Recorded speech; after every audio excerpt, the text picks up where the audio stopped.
কি হয়েছে? আসো বসো।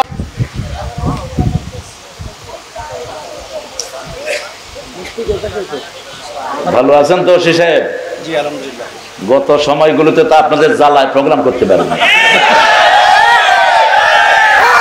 আল্লাহ এখন আমাদের ওসি সাহেবদেরকে ভালো করে দেন।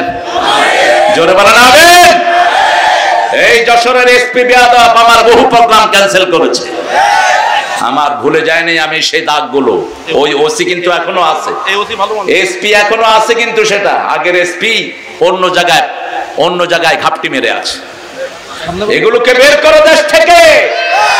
যারা অতীতে জনগণের উপর অত্যাচার করেছে প্রত্যেকটা শয়তানকে এনে প্রকাশ্যে শাস্তির ব্যবস্থা করো।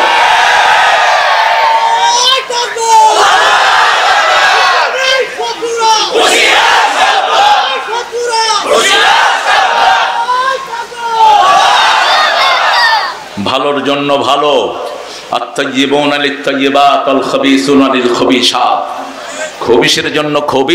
আল্লাহ আমাদের এখনকার সব ওসিকে ইসলামের জন্য কবুল করুন। দেখি সুন্দর করে আসে, কি সুন্দর পায়জামা। হ্যাঁ, নূর মোহাম্মদ গাজী, মাশাআল্লাহ। আব্দুল নূর গাজী, মুহাম্মাদের নূর হয় না।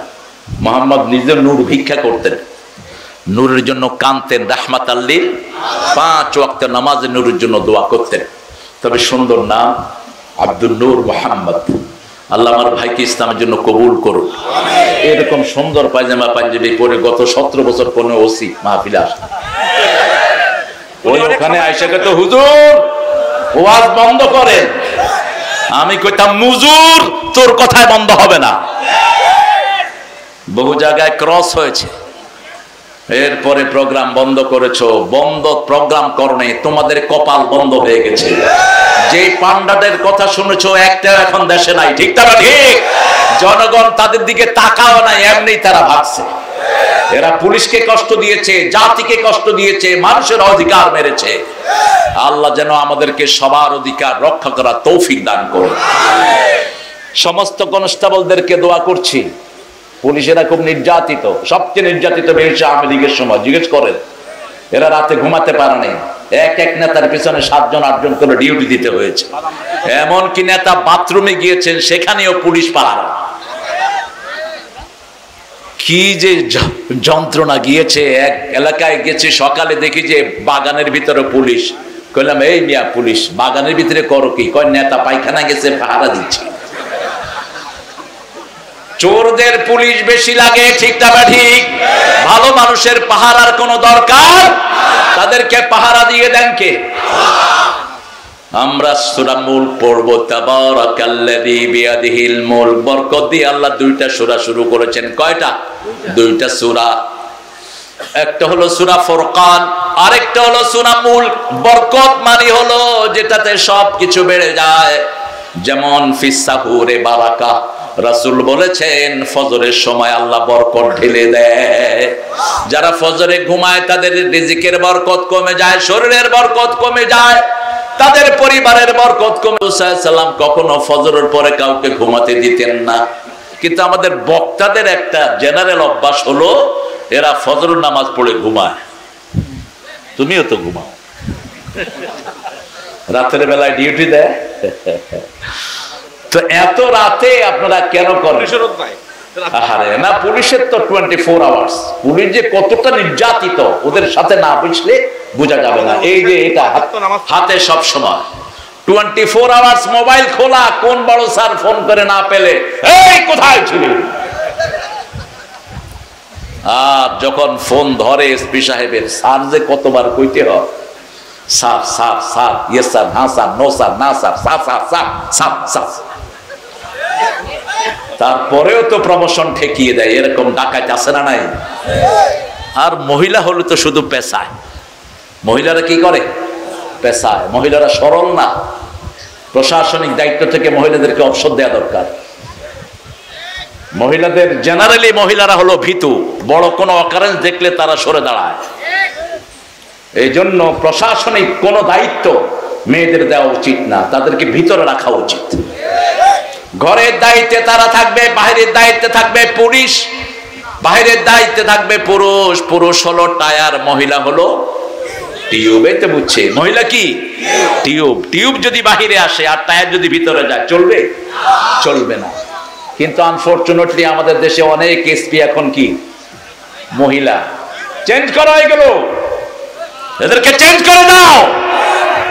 এরা প্রশাসনিক দায়িত্ব পালন করা উপযুক্ত নয়। কোরআন বলছে আর-রিজালু কাওয়ামুনা আলান নিসা, কাওয়াম শক্তিধর থাকবে পুরুষ, মেয়েদের উপর পুরুষকে আল্লাহ কর্তৃত্ব দিয়েছেন। ঠিক না ঠিক?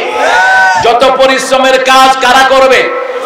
পুরুষেরা করবে, আর ভিতরে থেকে মহিলারা আঞ্জাম দিয়ে দিবে। আল্লাহ আমাদের সব মাদেরকে ইসলামের জন্য কবুল করুক। বরকত আছে সেখানে, ঝগড়া নাই যেখানে। যে সংসারে স্বামী স্ত্রীর গায়ে হাত তোলে ওই সংসারের বরকত নষ্ট করে দেন কে? আজকে পরকীয়া এমন মহাকার ধারণ করেছে, হুজুররা বাকি নাই। কেন তোর ব্যাপারে তোর বিবি কমপ্লেইন দিবে? কেন কমপ্লেইন দিবে তোর ব্যাপারে? রাসূল তো বলেছেন খেয়ারকুম মিলা নিসাইকুম, তোমাদের মধ্যে সর্বশ্রেষ্ঠ সেই লোক যে তার বিবিদের কাছে ভালো। কথাটা বলেই রাসূল বলতেন আমি আমার বিবিদের কাছে সবচেয়ে ভালো। আমার বিবিদের কাছে আমি বরকত যদি পেতে চান সেখানে ঝগড়া ঝাঁটি থাকতে পারবে। আল্লাহ রাব্বুল আলামিন বলছেন তাবারাকাল্লাযী বিয়াদিহিল মুলক, সব বরকত কার হাতে? আর আমাদের বরকত হলো খাওয়ার ভিতরে। আমরা খাওয়ার নাম রাখছি তাবারক, এটা খায়া ফেলায় বাস, তাবারক শেষ। তাবারক শুধু বাংলাদেশেই খাওয়ার নাম, পৃথিবীর কোথাও তাবারক খাওয়ার নাম। বিভিন্ন মাহফিলে খাওয়া হয়, এটার নাম কি? ওরসে খাওয়া হয়, এটার নাম কি? তাবারক। অথচ ওরসের খাওয়াগুলো অধিকাংশ নাজায়েজ।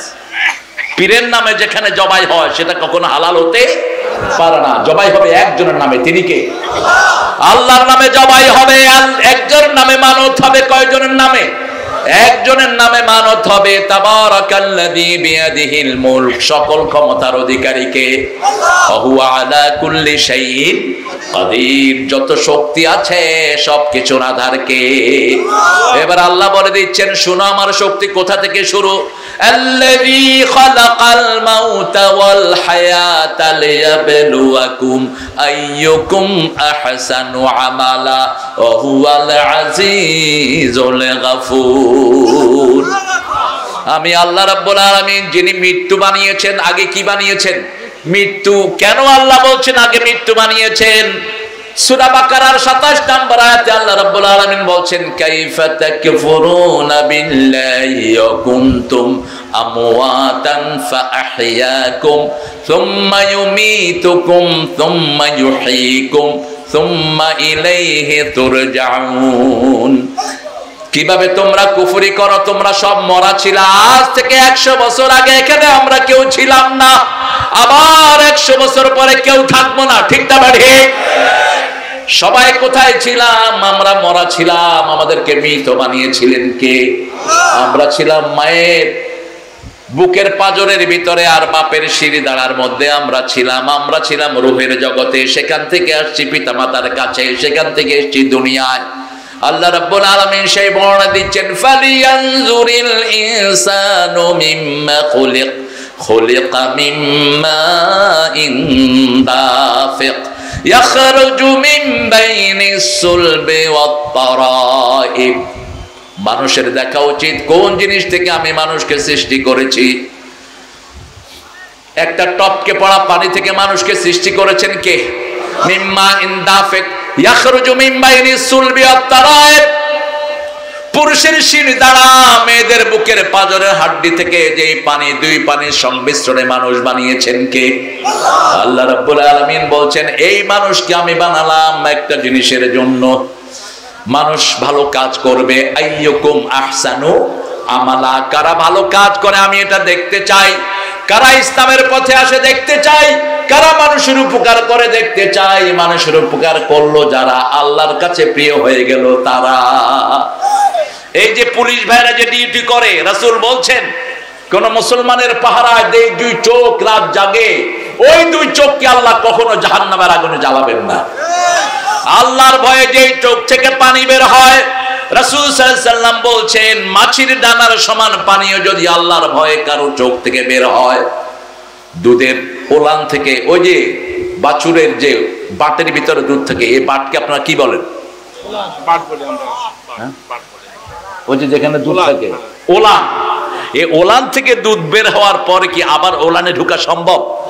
রাসূল উপমা দিচ্ছেন, ওলান থেকে দুধ বেরিয়ে যেমন ওলানে ঢোকা সম্ভব নয়, যেই লোক আল্লাহর ভয়ে চোখে পানি ঝরাবে ওর জাহান্নামে যাওয়া এরকম অসম্ভব হয়ে পড়বে। দুটি পানি জাহান্নামের আগুনকে নিভিয়ে দেয়, দুটি চোখ জাহান্নামের আগুনে জ্বলবে না। এক হলো মুসলমানদের নিরাপত্তার জন্য যারা পাহারা দেয়। আমার প্রত্যেক পুলিশ ভাই যদি এই নিয়তে পাহারা দেয়, মুসলমানদেরকে পাহারা দিচ্ছি, মানুষ আল্লাহর শ্রেষ্ঠ জীবকে পাহারা দিচ্ছি, তার জীবনের গুনাহগুলো মাফ করে দিবেন কে? তবে ইতিমধ্যেই পৃথিবীতে সবচেয়ে বেশি নাম করা পুলিশ কোন দেশের বলেন? এত আস্তে করলেন যে সন্দেহ আছে? জাতিসংঘে সবচেয়ে বেশি পুলিশ কোন দেশে রিক্রুট হয়? বাংলাদেশের। কেন? অনেক পুলিশ দুনিয়াতে দেখেছি, ওরা অনেক যন্ত্র দিয়ে আসামি বের করতে পারে না, আর বাংলাদেশের পুলিশগুলো দুই চোখ দিয়ে তাকাই আসামি বের করে দেয়। আপনি দেখবেন বাসে উঠে আস্তে আস্তে হেঁটে কয়, এই তুই উঠ উঠ উঠ। 3-4 জন উঠায় নিয়ে আসে, একজনের পকেটে হাত দিল ইয়াবা রহমতুল্লাহ আলাইহি, আরেক পকেটে হাত দিল গাজা সাহেব। বাস, কি দেখে চিনল? কি দেখে? চোখ দেখে। এরকম ট্যালেন্সি কোন পুলিশের কাছে নাই। এই পুলিশদেরকে যদি স্বতন্ত্র ভোট দেওয়া হয়, বাংলাদেশে একদিনে সব শত্রুদেরকে এরা দমন করে ফেলতে পারবে। যত গাঁজা ব্যবসায়ী এদের কাছে লিস্ট আছে না নাই? গত চোরাচালানি লিস্ট আছে না নাই?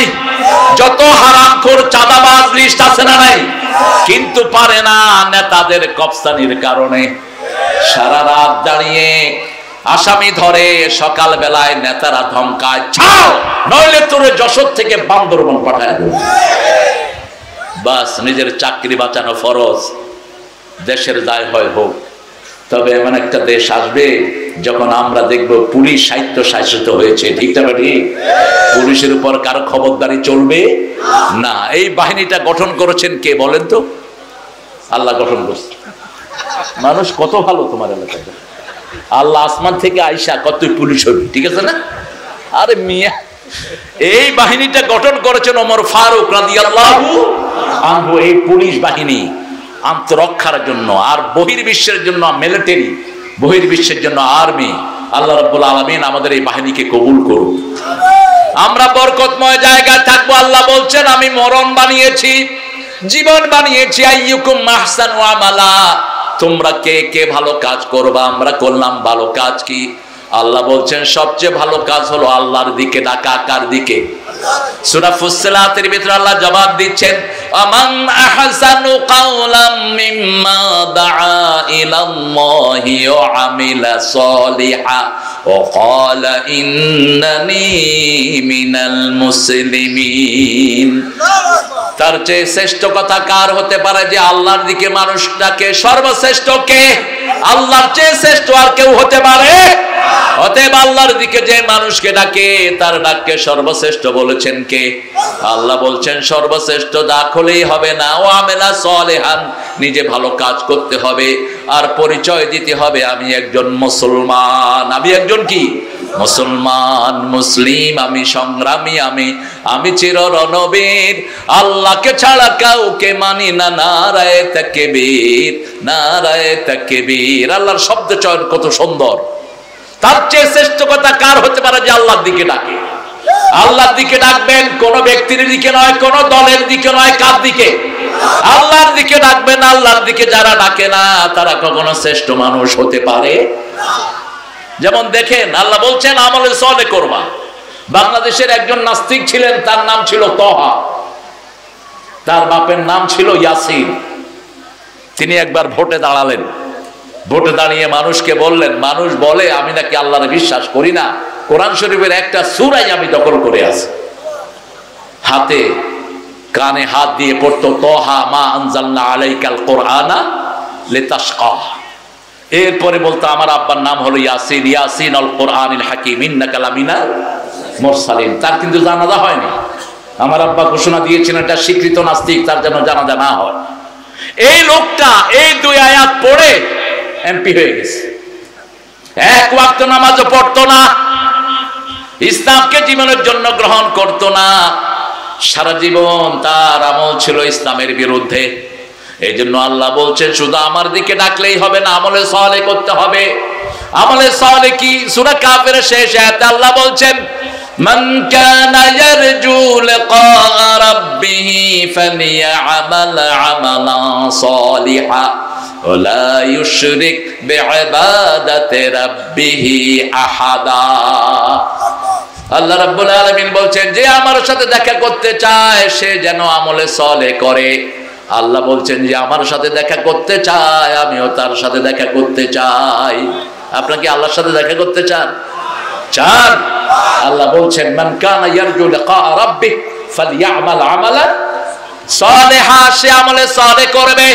আমলে সালেহ কি? ওয়ালা ইউশরিক বিইবাদাতি রাব্বিহি আহাদা, ইবাদতের ভিতরে আল্লাহ ছাড়া কারোর সাথে শরীক করা চলবে? ইবাদত করতে হবে কার জন্য? যা কিছু করব কার জন্য? নামাজ পড়ব, রোজা করব, সদকা দেব, যাকাত দেব, যা কিছু করব আল্লাহর জন্য। সূরা নামের শেষে আল্লাহ বলছেন কার জন্য করবা শুনো, কুল ইন্না সলাতি ওয়া নুসুকি ওয়া মাহইয়ায়া ওয়া মামাতি লিল্লাহি রাব্বিল আলামিন। বলো আমার জীবন, আমার নামাজ, আমার কুরবানি, আমার জীবন, আমার মরণ সব কার জন্য? আল্লাহর জন্য। 5 ওয়াক্ত নামাজে রাসূল সাল্লাল্লাহু আলাইহি ওয়াসাল্লাম এই আয়াতটা পড়তেন। রাসূল সাল্লাল্লাহু আলাইহি ওয়াসাল্লাম একবার সাইয়েদনা আবু বকর রাদিয়াল্লাহু আনহু ওমর ফারুককে বললেন, ওমর জীবনের সবকিছু যদি আল্লাহর জন্য দাও, সবচেয়ে বেশি যদি আমাকে ভালো না বাসো, তুমি কখনো মুমিন হতে পারবা না। ওমর বললেন, ইয়া রাসূলুল্লাহ আমি এখনো সবচেয়ে বেশি আপনাকে ভালোবাসতে পারি নাই। আবু বকরকে জিজ্ঞেস করলেন, আবু বকর বললেন সবচেয়ে বেশি ভালোবাসেন রাহমাতাল লিল। এবার ওমর কিছুক্ষণ পরে ঘুরে এসে বলছে, ইয়া রাসূলুল্লাহ এখন আমি আমার জীবনের চেয়ে আপনাকে বেশি ভালোবাসি। আমরা রাসূলকে কতটুকু ভালোবাসি, আমরা কতটুকু আমার নবীকে ভালোবাসি। বাংলাদেশের যে পরিস্থিতি, আমরা নামাজ পড়ে রাসূলের ভালোবাসায়, কিন্তু নামাজ পড়ে বাহিরে এসে ইসলাম বিরোধী ব্যবসা করি। ঠিক না বেঠিক? একজনকে ওজনে কম দিচ্ছি, অথচ রাসূল বলছেন যারা ওজনে কম দেয় তাদেরকে জাহান্নাম দিবেন কে? আল্লাহ তাদেরকে জাহান্নাম দিবেন। ওয়াইলুল লিল মুতাফফিফিন আল্লাযীনা ইযা তালু আলান নাসি ইস্তাওফুন। ওই লোকদের জন্য ওয়াইল দোজখ, যারা নেয় বেশি দেয় কম, তাদের জন্য ওয়াইল দোজখ আল্লাহ নিষেধ করলেন। কোথায় যাচ্ছ? এত হাঁটো কেন তোমরা এখানে? কোনো ভলান্টিয়ার নাই তোমার? হাঁটা বন্ধ করে দাও।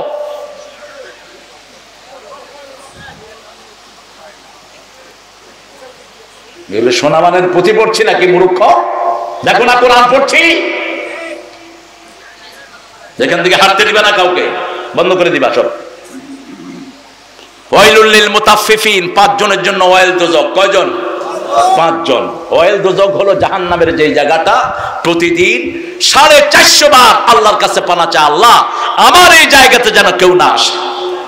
প্রথম ওয়াইল দোজখ বেনামাজির জন্য, যারা 1 ওয়াক্ত পড়ে 3 ওয়াক্ত ছেড়ে দেয়, সপ্তাহে শুধু জুমা পড়ে আর নামাজ পড়ে না। আছে না নাই? ওয়াইলুল লিল মুসাল্লিন, পড়েন ফাওয়াইলুল লিল মুসাল্লিন আল্লাযীনা হুম আন সালাতিহিম সাহুন। 2 নম্বরে ওয়াইল দোজখ হলো যারা ন্যায় বেশি দেয়। রাস্তাগুলোর অবস্থা দেখেন, নিচে বেশি দিছে কম। প্রথম রাস্তার বাজেট হয়, দিতে হয় কাকে বলেন? প্রথম কাকে দিতে হয়? আগের নেতাদেরকে, তারপরে অফিসে, তারপরে কন্ট্রাক্টর খায়, তারপর রাস্তায় কিছু পাইলে পাইলো, না পাইলে নাই। 2 মাস চলতে না চলতে রাস্তার সরবাকলা শেষ। মরে দেখ শয়তানগুলো, একটাও পার পাবি না। কিসের নামাজ আর কিসের কি? কপালে দাগ ফেলেছো, সরকারি পয়সা চুরি করে মসজিদ বানিয়ে দিয়েছো। ইমাম সাহেব দোয়া করে, কয় আল্লাহ ইঞ্জিনিয়ার সাহেবকে জান্নাত দিয়ে দাও, তোমার মামুর বাড়ি জান্নাত। রাস্তার পয়সা বেঁচেছে সরকারি ফান্ডে জমা দাও। ঠিক তবে ঠিক? কারণ এই রাস্তাতে চলার হক হিন্দুর আছে না নাই? বিভিন্ন প্রাণীর আছে না নাই? তুমি মসজিদ বানালা মুসলমানদের জন্য, অন্য ধর্মের লোকের জন্য কি করলা? যেখানে টাকা সেখানেই খরচ করতে হবে, অন্য কোনো জায়গায় খরচ করা যায় নাই। 3 নম্বরে আল্লাহ রাব্বুল আলামিন বলেছেন ওয়াইলুল লিল্লাযিনা ইয়াকতুমুনাল কিতাব, অভিশাপ তাদের জন্য যারা আল্লাহর কোরআনকে গোপন করে রাখে। কোরআন দিয়ে দেশ চলবে, কোরআন দিয়ে সমাজ চলবে। যেমন আল্লাহর আইনে আমাদের শরীর চলে, শরীরের মধ্যে আইন চলে কার? আল্লাহ বলেছেন চোখ দিয়ে দেখবা, মুখ দিয়ে খাবা, ঠিক না? ঠিক। এটার ব্যত্যয় করার কোনো সম্ভাবনা আমাদের, কোনো শক্তি আমাদের নাই। তুমি এখনই কালেকশনের জন্য মাথা চাড়া দিয়ে উঠছো, সব টাকা তুমি দিবে, ঠিক আছে না? টাকা বেশি না কম? বেশি। সবাই বললেন না, ও একটা দাবি দিছে আমাকে, আমি চেষ্টা করবো ইনশাআল্লাহ। তুমি কি মাহফিল শেষ করে দিতে বলো না? এখন কালেকশনের কথা বললা কেন? আমারে মনে করাইতে হয় না, আমাদের মনে থাকে লক্ষ লক্ষ মাহফিল আল্লাহ করাইছেন আমাদেরকে দিয়ে। 2 নম্বর, দিবেন যখন পাল্লাতে দিবেন, কাউকে যখন মাপ দিবেন একটু একটু ঝুঁকে দিয়ে। এখন তো ডিজিটাল যে পাল্লা, এটাতেও চুরি আছে না নাই? এক হুজুর মোরগ কিনছে 2.5 কেজি, বাসায় গিয়া মাপ দিয়ে দেখে 1 কেজি। কি হলো? ওই যে ডাকাতটা মোরগ মাপছে, আস্তে করে আঙ্গুল দিয়ে চাপ দিয়ে ধরছে। হুজুর আবার ঘুরে আসছে, এসে এক কোনায় টুপি খুলে দাঁড়িয়ে আছে। দেখে যে যখনই পাল্লায় উঠায় ওই নিচে দিয়া টিপ দিয়া ধরে দেয় 3 পোয়া, স্কেলে দেখায় 1 কেজি। বাস। তুমি কি চুরি করছো সব তোমার রেকর্ড করছেন কে? তুমি মনে করছো আঙ্গুল তোমার, আঙ্গুল তোমারও নয়, তোমার চোখও তোমার নয়।